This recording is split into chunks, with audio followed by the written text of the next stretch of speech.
Hello friends, how are you all? I hope you all are preparing best for your examination. This is Yasmin from Bangalore.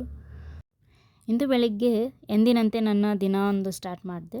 ಇವತ್ತು ಬೆಳಿಗ್ಗೆ ನಾವು ಬ್ರೇಕ್ಫಾಸ್ಟಿಗೆ ನಾನು ಚಪಾತಿ ಮತ್ತು egg bhurji ಮಾಡಬೇಕಿತ್ತು. So ಮೊದಲು ಹಿಟ್ಟನ್ನು ಕಲಸಿ ನಂತರ ಈರುಳ್ಳಿ ಕತ್ತರಿಸಿ ಬುರ್ಜಿನ ತಯಾರಿಸಿದೆ. ಎಲ್ಲವೂ ರೆಡಿ ಆದ ನಂತರ ನನ್ನ ದೊಡ್ಡ ಮಗನನ್ನು ಶಾಲೆಗೆ ಕಳಿಸಿದೆ. ನನ್ನ ಗಂಡನಿಗೂ ಲಂಚ್ ಬಾಕ್ಸ್ ರೆಡಿ ಮಾಡಿ ಅವ್ರನ್ನ ಕೊಟ್ಟು ಕಳಿಸಿದೆ. ಸೊ ಅಷ್ಟರಲ್ಲಿ ನನ್ನ ಸಣ್ಣ ಮಗನೂ ಎದ್ಬಿಟ್ಟಿದ್ದ. ಸೊ ಆತಗೆ ಸ್ವಲ್ಪ ಫ್ರೆಶ್ ಅಪ್ ಮಾಡಿ ಆತನ ಜೊತೆ ಸ್ವಲ್ಪ ಹೊತ್ತು ಆಟ ಆಡಿದೆ. ಯಾಕಂದರೆ ಎದ್ದ ಕೂಡಲೇ ಅಳೋದನ್ನು ಸ್ಟಾರ್ಟ್ ಮಾಡಿದರೆ ಅಳು ಸ್ಟಾಪೇ ಮಾಡಿದ್ದಿಲ್ಲ ಸ್ವಲ್ಪ ಹೊತ್ತವರೆಗೂ. ಸೊ ಆತ ಸಮಾಧಾನ ಆದಮೇಲೆ ನಾನು ಸ್ವಲ್ಪ ಬೇಸಿ ನೀರು ಕುಡಿತಾ ನಾನು ಡೇನ ಸ್ಟಾರ್ಟ್ ಮಾಡಿದೆ. ನಾನು ಬಿಸಿ ನೀರು ಕುಡಿದಾದ್ಮೇಲೆ ನಮ್ಮ ಅಪ್ಪಾಜಿ ಎದ್ದಿದ್ರು. ಸೊ ಅವರಿಗೂ ಚಹಾ ಮಾಡಿ ಕೊಟ್ಟೆ. ಸೊ ಆಮೇಲೆ ನನ್ನ ಮಗನೂ ಸ್ವಲ್ಪ ಪಾಟಿ ಮಾಡ್ಕೊಂಡಿದ್ದ. ಬೆಳಿಗ್ಗೆನೇ ಫ್ರೆಶ್ ಆಗಿಬಿಡ್ತಾನೆ ಇದ್ದ. ಮತ್ತೆ ಸ್ನಾನ ಮಾಡಿಸಿ ಆತಗೂ ಸ್ವಲ್ಪ ಬ್ರೇಕ್ಫಾಸ್ಟ್ ಮಾಡಿ ತಿನ್ನಿಸಿದೆ. ನೋಡಿ, ಮದರ್ ಲೈಫ್ ಅಂದರೆ ಪ್ರತಿದಿನ ಇದೇ ಥರ ಲೈಫ್ ಹೋಗ್ತಾ ಇರುತ್ತೆ. ಬೆಳಿಗ್ಗೆ ಎದ್ದ ತಕ್ಷಣ ಅಡುಗೆ ಮಾಡಬೇಕು, ಮಕ್ಕಳನ್ನ ನೋಡಿಕೊಳ್ಳೋದು, ಶಾಲೆಗೆ ಕಳಿಸ್ಬೇಕು, ಬಂದಮೇಲೆ ಹೋಮ್ವರ್ಕ್ ಮಾಡಿಸ್ಬೇಕು, ಮತ್ತು ಚಿಕ್ಕ ಮಗನನ್ನು ನೋಡ್ಕೋಬೇಕು. ಸೊ ಇದೇ ನಮ್ಮದು ಲೈಫ್ ಸ್ಟೈಲ್ ಮದರ್ ಅಂತಂದರೆ.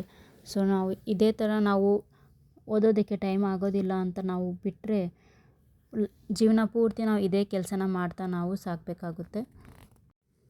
ನಾವು ನಮ್ಮ ಕನಸಿಗಾಗಿ ಸ್ವಲ್ಪ ಕಷ್ಟಪಡಲೇಬೇಕಾಗುತ್ತೆ. ಯಾಕಂದರೆ ನಾವು ಈಗ ಶ್ರಮಿಸುತ್ತಿದ್ದೇವೆ.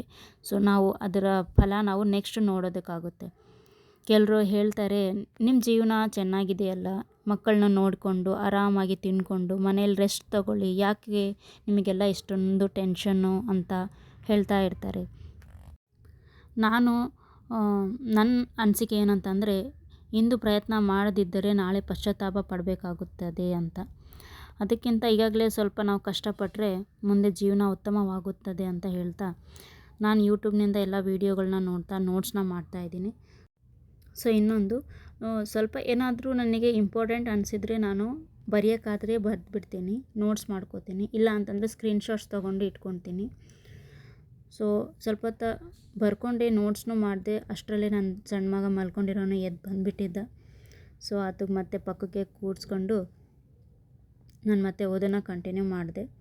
ನಾನು ಫಿಸಿಕ್ಸ್ನಲ್ಲಿ ಬರೋ ಚಾಪ್ಟರ್ ಆಪ್ಟಿಕ್ಸ್ನ ಓದೋನ್ನು ಸ್ಟಾರ್ಟ್ ಮಾಡಿ 2 ದಿವಸ ಆಯಿತು. ಯಾಕೋ ಅದು ಮುಗಿತಾನೇ ಇಲ್ಲ ಸಬ್ಜೆಕ್ಟು.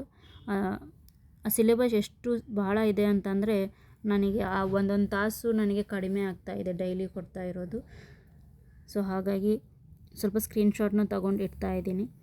ನಾನು HSTR ಮತ್ತು ಕ್ರೈಸ್ ಸಿಲೆಬಸ್ ಅನುಗುಣವಾಗಿ ನಾನು ನೋಟ್ಸ್ನ ಮಾಡ್ತಾಯಿದ್ದೀನಿ. ಸೊ ಹಾಗಾಗಿ ಸಿಲೆಬಸ್ ಜಾಸ್ತಿನೇ ಇದೆ. ಇದನ್ನು ನಾನು ಓದಿದರೆ ನಾನು GPSTಗೆ ಆಟೋಮೆಟಿಕ್ಕಾಗಿ ಪ್ರಿಪೇರ್ ಆದಂಗೆ. ಇನ್ನೂ ನಾನು ಕ್ರೈಸ್ ಅಪ್ಲಿಕೇಶನ್ ಹಾಕಿಲ್ಲ. ಎಷ್ಟೇ ಟ್ರೈ ಮಾಡಿದರೂ ಸರ್ವರ್ ಬ್ಯುಸಿ ಅಂತಲೇ ಬರ್ತಿದೆ. ನಿನ್ನೆ ನೋಡಿದೆ, ಪ್ರಾಬ್ಲಮ್ ಸರಿ ಆಗಿದೆ, ಇವಾಗ ಅಪ್ಲಿಕೇಶನ್ ಹಾಕ್ಬೋದು ಅಂತ ನೋಡಿದೆ ಯೂಟ್ಯೂಬ್ನಲ್ಲಿ. ಬಟ್ ಸೈಬರ್ ಹೋಗಿ ಅಪ್ಲಿಕೇಶನ್ ಹಾಕಿದಾಗ ಪ್ರಾಬ್ಲಮ್ ಬರ್ತಾ ಇದೆ. ಅಪ್ಲಿಕೇಶನ್ ಹಾಕೋಕ್ಕಾಗಲಿಲ್ಲ, ರಿಜಿಸ್ಟ್ರ್ ಮಾಡೋಕ್ಕೂ ಆಗಲಿಲ್ಲ. ಇನ್ನೊಂದು ವಿಷಯ, ನಾನು ಓದೋನ್ನು ಸ್ಟಾರ್ಟ್ ಮಾಡಿರೋದೇ HSTR ಫಿಸಿಕ್ಸ್ ಮ್ಯಾಥ್ಸ್ಗೆ. ನಮಗೆ ಪೋಸ್ಟ್ ಇಲ್ಲ ಅಂತ ನೋಡಿದ ಮೇಲೆ ಭಾಳ ಬೇಜಾರಾಯಿತು. ಕ್ರೈಸಿಗೆ ಸಿಮಿಲರ್ ಇದೆ, ನೆಗೆಟಿವ್ ಪಾಯಿಂಟ್ಸ್ ಇದೆ ಅಂತ ಅಂದ್ಕೊಂಡಿದ್ದೆ. ಟ್ರೈ ಮಾಡೋಣ ಅಂತ ಸ್ಟಾರ್ಟ್ ಮಾಡಿದೆ. ಕಾಂಪಿಟೇಷನ್ ಲೆವೆಲ್ ಜಾಸ್ತಿ ಇದೆ. GPSTR ನಾನು ಓದ್ಬೋದು, ಯಾಕಂದರೆ ಪೇಪರ್ 2ನೂ ಕ್ಲಿಯರ್ ಆಗಿದೆ ಅಂತ ನಾನು GPSTR ಕ್ರೈಸ್ ಎರಡಕ್ಕೂ ಪ್ರಿಪ್ರೇಷನ್ಸ್ನ ಸ್ಟಾರ್ಟ್ ಮಾಡಿದ್ದೀನಿ.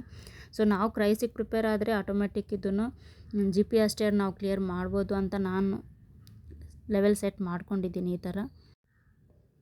ಸೊ ಆಲ್ಮೋಸ್ಟ್ 1 ಅವರ್ ಆಗಿತ್ತು. ಸೊ ಇವಾಗ ನಾನು ಟೈಮರ್ನ ಸ್ಟಾಪ್ ಮಾಡಿ ಮಧ್ಯಾಹ್ನದ ಅಡುಗೆನೂ ಮಾಡಬೇಕಿತ್ತು ಮತ್ತು ಬಟ್ಟೆನೂ ಒಗಿಬೇಕಾಗಿತ್ತು. ಯಾಕಂದರೆ 2 ಡೇಸಿಂದ ಮಳೆ ಇದೆ ಅಂತ ಒಗೆದಿದ್ದಿಲ್ಲ ನಾನು ಸ್ಯಾಟರ್ಡೆ ಸಂಡೇ. ಸೊ ಇವತ್ತು ನಾನು ವಾಷಿಂಗ್ ಮಿಷಿನಲ್ಲಿ ಬಟ್ಟೆ ಹಾಕಿದ್ದೆ. ಮನೇನ ಅಂತೂ ನನ್ನ ಮಗ ಎಲ್ಲ ಗಲೀಜು ಮಾಡ್ತಾನೇ ಇರ್ತಾನೆ, ಅವಾಗವಾಗ ನಾನು ಕ್ಲೀನ್ ಮಾಡ್ತಾ ಇರಬೇಕಾಗುತ್ತೆ. ಸೊ ನನ್ನ ಮಗು ಮಲ್ಕೊಂಡಿದ್ದ. ಸೊ ಇವಾಗ ನಾನು ಬಂದು ಬಟ್ಟೆ ಎಲ್ಲ ಹೆಣ್ಗೆ ಹಾಕಿದ್ದೀನಿ. ಆತ ಎಚ್ಚರ ಇದ್ದರೆ ನನಗೆ ಕೆಲಸ ಮಾಡೋಕ್ಕೆ ಕೊಡೋದಿಲ್ಲ ಹೊರಗಡೆ ನೀರಲ್ಲಿ. ಸೊ ಟಾಯ್ಸ್ ನೋಡಿ ಈ ಕಡೆ ಎಲ್ಲ ಬಿಸಾಡ್ತಾನೆ ಇರ್ತಾನೆ ನನ್ನ ಮಗ. ಸೊ ಎತ್ತಿಟ್ಟು ಸ್ವಲ್ಪ ಹೊತ್ತೇ ಅದೆಲ್ಲ ನೀಟಾಗಿ ಒಂದು ಕಡೆ ಇರೋದು ಟಾಯ್ಸು. ಆಮೇಲೆ ಅವ್ರು ಎದ್ಬಿಟ್ರೆ ಮತ್ತೆ ಮನೆಯೆಲ್ಲ ಟಾಯ್ಸೇ ಕಾಣೋದು ನನ್ನ ಮನೇಲಿ. ಸೊ ಇದಾದಮೇಲೆ ಸಾಯಂಕಾಲ ಮತ್ತೆ ಟೈಮ್ ಸಿಕ್ಕಿರೋದು ನನಗೆ. ಟ್ಯೂಷನಿಗೆ ಬಂದಮೇಲೆ ನಾನು 7 o'clockಗೆ ಅಕ್ಕಿ ತೊಳೆದಿಟ್ಟಿದ್ದೆ. ಸೊ ಅಕ್ಕಿನ ಇಟ್ಟು ಮಗು ಯಾಕೋ ಇದು ಭಾಳನೇ ಸತಾಯಿಸ್ತಿದ್ದ, ಅಳು ಭಾಳ ಅಳ್ತಾಯಿದ್ದ. ಸೊ ಆತಗೆ ಮಲಗಿಸಿ ನಾನು ಬಂದು ಓದಕ್ಕೆ ಕೊಡೋಣ ಅಂತಂದರೆ ಆತ ಮಲಗಲಿಲ್ಲ. ಸೊ ಹೋಗಲಿ ಆಟ ಆಡೋಕ್ಕೆ ಬಿಡಲಿ ಅಂಥೇಳಿ ಅದನ್ನು ಸ್ವಲ್ಪ ಬೂಸ್ಟ್ ಅದೆಲ್ಲ ಕುಡಿಸಿ ನಾನು ಓದಕ್ಕೆ ಕೂತ್ಕೊಂಡಿದ್ದೆ. 1/2 ಅವರ್ ಅಷ್ಟೇ ಓದಿ ಎತ್ಬಿಟ್ಟೆ, ಯಾಕಂದರೆ ಭಾಳ ಅಳುನೂ ಕಂಟಿನ್ಯೂ ಮಾಡ್ತಿದ್ದ. ಸೊ ಹಾಗಾಗಿ ಊಟ ಮಾಡಿಸಿ ಮಲಗ್ಸೋಣ ಅಂತ. ಸೊ ನಂದು ಇವತ್ತಿನ ವ್ಲಾಗ್ ಇಷ್ಟೇ. Thank you so much for watching. We will meet in the next vlog.